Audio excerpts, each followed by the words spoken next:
আজকে এই সংসদে দাঁড়িয়ে যারা জুলাইকে বলতেছে জুলাই অক্ষরে অক্ষরে পালন করবে, এই দুটা লোকও এ দেশে ছিল না এই আন্দোলনের সময়। একজন ছিলেন লন্ডনে আর একজন ছিলেন শিলং। সেই জন্য আমি বললাম কভু আসি বিষে দংশিনী যারে। আরে আপনি তো ছিলেনই না, আপনি দেখছেন, তা আপনি কিভাবে বুঝবেন এ ব্যথা? সেই জন্য আপনার কাছে মনে হয়েছে কি কনস্টিটিউশনটাই, এই সংবিধানটার জন্যই হয়তো আমরা লড়াই করছি, ওই জন্য আপনি আবার গোলায় ফেলছেন। 90 সালকে আপনি কি করছেন যে এই বিপ্লবের সাথে তুলনা করতে যাচ্ছেন। আমি মাঝে মাঝে ভাবি যে বিএনপির সৌভাগ্য যে আল্লাহ আমাকে ওই সংসদে রাখেনি, কারণ কালকে যে মিথ্যাচার করা হলেন, মিথ্যাচারটা কি? উনি বললেন যে সংসদ কি সার্বভৌম, তারা যে কোনো আইন তৈরি করতে পারে। ভাই তাই যদি পারেন কালকে সুপ্রিম কোর্ট বন্ধ করে দেন, আমরা অন্য প্রফেশনে চলে যাই। এই কনস্টিটিউশনে বলা আছে আইন বৈধ না অবৈধ এটা দেখার একমাত্র ক্ষমতা কার? সুপ্রিম কোর্টে। আপনি উঠে বলতেছেন যে না, আমরা যা বলবো সেটাই আইন সুপ্রিম কোর্টকে। অতএব পঞ্চদশ সংশোধনের কথা বলে বেগম খালেদা জিয়া, আল্লাহ ওনাকে বেহেশত নসিব করুক, এই সংবিধান ফেলে দেওয়ার কথা যে বললেন, ওনাদের কথা ছিল পঞ্চদশ সংশোধনীতে যেসব করা হয়েছে সেই কারণে সংবিধান ফেলে দিতে বলা হয়েছে। এখন সেই সংবিধান আমরাই কি করব? আমরাই অ্যামেন্ডমেন্ট করব। আমরা সংস্কার করব না, আমরা কি করব? অ্যামেন্ডমেন্ট করব। অ্যামেন্ডমেন্ট পরিবর্তন আর সংস্কারের মধ্যে একটু পার্থক্য আছে। আবার ওনারা আবার এই পরিবর্তনটা করতে চায় কি, একটা শরীর রাখবে, মাথা রাখবে না। মাথাহীন দেহের কোনো মূল্য আছে? মূল্য নাই। এই যে একটু আগে ভাই আসছিলেন আপনাদের সামনে দাঁড়ায়, ওনারা কেন গুম কমিশন কে কেন এই অধ্যাদেশকে বাদ দিতে চাচ্ছেন? তাহলে ওনাদের নিশ্চয়ই কোনো উদ্দেশ্য আছে, যে দাদারা ওনাদেরকে ক্ষমতায় বসাইছেন তারা হয়তো বলছেন তোমরা করো কি, গুম আরো গুম করতে হবে তো সামনে।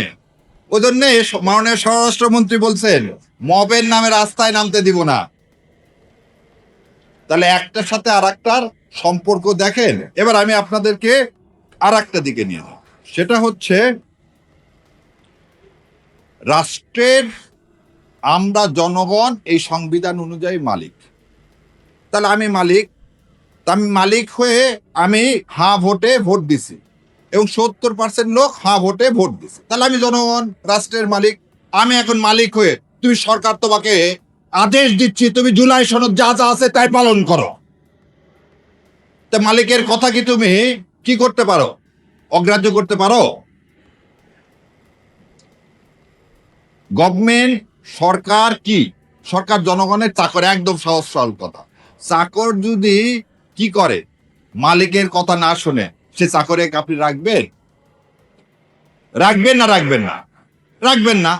তাহলে আজকে আপনি মাননীয় প্রধানমন্ত্রী, আপনি সরকার, আপনি হচ্ছে জনগণের সেবক, আপনি সেই সেবক হয়ে মালিকের কথা শুনতেছেন না। মালিক কিন্তু আপনাকে ফেলে দিবে। মালিক কিন্তু আপনাকে ফেলে দিবে। কেন ফেলে দিবে? চলেন,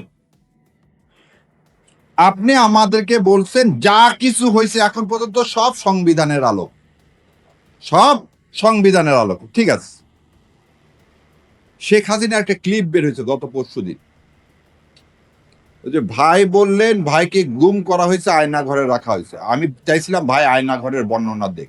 আমি জানি না ভাইয়ের আয়না ঘরে সোফা সেট ছিল কিনা, লন ছিল কিনা, ভাইকে কি 3 বেলা, হাসিন ভাই আপনাকে কি 3 বেলা চাটা দিত? টিভি দেখার সুযোগ ছিল? তাহলে যদি সুযোগ থেকে থাকে তাহলে আমি বলবো যে হ্যাঁ সালাউদ্দিন সাহেব গুম হয়েছে। আর যদি এটা না হয়ে থাকে তাহলে হাসিনা যে কথা বলছে সালাউদ্দিনকে আমি কখন গুম করলাম? সালাউদ্দিনকে দোতলা বাড়িতে রাখলাম, সালাউদ্দিনকে দোতলা বাড়িতে। এটা শাহরিয়ার কবির আমি বলতেছি না, শেখ হাসিনা বলতেছে। তাহলে সালাউদ্দিন সাহেব কিভাবে গুম হলেন? যেভাবে কালকে মিথ্যাচার করে কিছু ছেলে পেলেকে আপনারা ছবি লাগায় জুলাই যোদ্ধা বানায় কি করছিলেন, সংসদের ওই ভিআইপি গ্যালারিতে বসাইছেন। কি তাজ্জব কথা! মানে কনস্পিরেসি একটা শেষ থাকতে হয়। ভিআইপিতে আমাদের মতো লোকেরা যায় বসবে, আপনি এক গাদা ছেলে পেলে নিয়ে গেলেন, নিয়ে যে পুলিশ দিয়ে, এবং আবার বলে দিচ্ছি আমার চোখের সামনের ঘটনা, পুলিশ দিয়ে তাদেরকে ঢুকালেন, ঢুকে আবার বললে দিলেন এই তুমি এই রোতে থাকো, এই রোতে থাকো। এই যখন ওই চিফ হুইপ কথা বলতেছে, পুলিশ ভিতরে দাঁড়াও দাঁড়াও দাঁড়াও, সবাই সামনে যাও। এই নাটক বন্ধ করেন, এই নাটক বন্ধ করেন। কালকে আমি নিজে ওই মেঘনাতে ছিলাম, একদম পিছনে, কারণ আপনি আপনার তো ক্যাডার বাহিনীর সামনে বসায় রাখছেন, আমাদের মতো লোকের ইজ্জত দিবেন কেন? পৃথিবীর ইতিহাসে এটা বিরল, পৃথিবীর ইতিহাসে এটা বিরল। এবার আমি আপনাদেরকে একটা একটা করে কথা, কোন সংবিধানের কোন ধারার আন্দোলনে এই গণ আন্দোলন হলো? কেউ কি বলতে পারবেন সংবিধানের কোন ধারার আন্ডারে গণ আন্দোলন হলো? সংবিধানের কোন ধারার আন্ডারে আপনি পুলিশকে মরণাস্ত্র দিলেন? সংবিধানের কোন ধারার আন্ডারে হেলিকপ্টার থেকে গুলি চালিয়ে ছোট ছোট বাচ্চাদেরকে শহীদ করা হলো? আচ্ছা, এটা না হলে গণ অভ্যুত্থান আপনি মানেন না, বিপ্লব মানেন না, খুব ভালো কথা। আপনি আমাকে বলেন সেদিন 5 তারিখে মাননীয় সেনাপ্রধান সংবিধানের কোন ধারার বলে আপনাদেরকে কোথায় সেনা প্রধানের অফিসে ডাক দিল, এবং সেই ডাকে আপনি ফখরুল সেখানে উপস্থিত হলেন? দয়া করে বলেন যে সংবিধানের কোন ধারায় আছে সেনাপ্রধান সমস্ত বিরোধী দলকে সেনানিবাসে ডাকতে পারে? আছে? নাই। আসেন, আপনি সেনাপ্রধান সবাইকে বলল চলেন সরকার গঠন করি, এটা সংবিধানের কোন ধারায় আছে? সংবিধানের ধারায় আছে আর একজন প্রধানমন্ত্রী নির্বাচিত না হওয়ার আগ পর্যন্ত সেই প্রধানমন্ত্রী থাকবে। তাহলে আজকে আপনি প্রধানমন্ত্রী হলেন কিভাবে? তাহলে 29 সালের আগে তো নির্বাচন হওয়ার কোনো বিধান এই সংবিধানে নাই, তাহলে আপনি হলেন কিভাবে? এবার আরো একটা জিনিস বলি, আপনারা রাষ্ট্রপতির কাছে গেলেন, রাষ্ট্রপতির কাছে গিয়ে আপনারা তার সাথে আলোচনা করে কি করলেন? সংসদ ভেঙে দিলেন।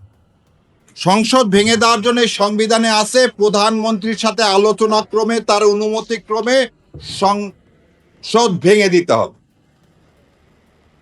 সেদিন আপনি প্রধানমন্ত্রী পাইলেন কোথায়? সেদিন আপনি প্রধানমন্ত্রী পাইলেন কোথায়? প্রধানমন্ত্রী তো পালায় গেছে। তাহলে কার অনুরোধে আপনি সংসদ ভেঙে দিলেন? তাহলে এই ভেঙে দেওয়াটাও সংবিধানে নাই। তাহলে আজকে যদি কেউ চ্যালেঞ্জ করে যে আপনাকে রাষ্ট্রপতিকে এই ক্ষমতা কে দিল, রাষ্ট্রপতিকে এই ক্ষমতা কে দিল? কারণ সালাউদ্দিন সাহেব আবার বলতেছে রাষ্ট্রপতিকে দিয়ে ইউনূস সাহেব জোর করে অনেক কাজ করাইছে। তাহলে রাষ্ট্রপতিকে দিয়ে সালাউদ্দিন সাহেব অনেক কাজ করাইছে, কিন্তু সালাউদ্দিন সাহেবের ভাসুর হয় কে জানেন? সাবেক আইন উপদেষ্টা আসিফ নজরুল। ওই জন্য ওই নামটা নেয় না, কারণ ওই আসিফ নজরুল ছাড়া তো ট্রুথ হাত পাওয়া হতো না। কারণ দেখেন কেন বললাম যে ওনাদের সৌভাগ্য আমি পার্লামেন্টে নাই। রাষ্ট্রপতি হচ্ছে রবার স্টাম্প, যত আইন করে দেয় সব করে দেয় আইন মন্ত্রণালয়। তাহলে আসিফ নজরুল এই জুলাই সনদ থেকে শুরু করে সংসদ ভাঙা থেকে শুরু করে যা কিছু করে দিছে, সব কিছু করে দিছেন কে? আসিফ নজরুল। আর আসিফ নজরুল কোনো কিছুই রাষ্ট্রের অ্যাটর্নি জেনারেলকে না দেখা করাতে পারেন না। সেই সময় রাষ্ট্রের অ্যাটর্নি জেনারেল কে ছিল? আজকের আইনমন্ত্রী। আইনমন্ত্রী সাহেব ওই জন্য একটা বারের জন্য আসিফ নজরুলের নাম নেয় না, কারণ আসিফ নজরুল আর আইনমন্ত্রী মিলে কাজ করছে কিভাবে জুলাইকে খেয়ে ফেলে দেওয়া যায়। কারণ এনাই হচ্ছে বাই প্রোডাক্ট কার? প্রথম আলো গঙের। আমার ভাই বললো ভারতের কথা, এই জন্য এদের খুব লাগে প্রথম আলোর জন্য। অন্য মিডিয়া বন্ধ করে দেন, কিচ্ছু যায় আসে না। আপনারা জানেন যে ইউনূস সরকারের সাথে বাংলা এডিশন নামে একটা অনলাইন ইয়া ছিল, সেটাকে বন্ধ করে দেওয়া হয়েছে।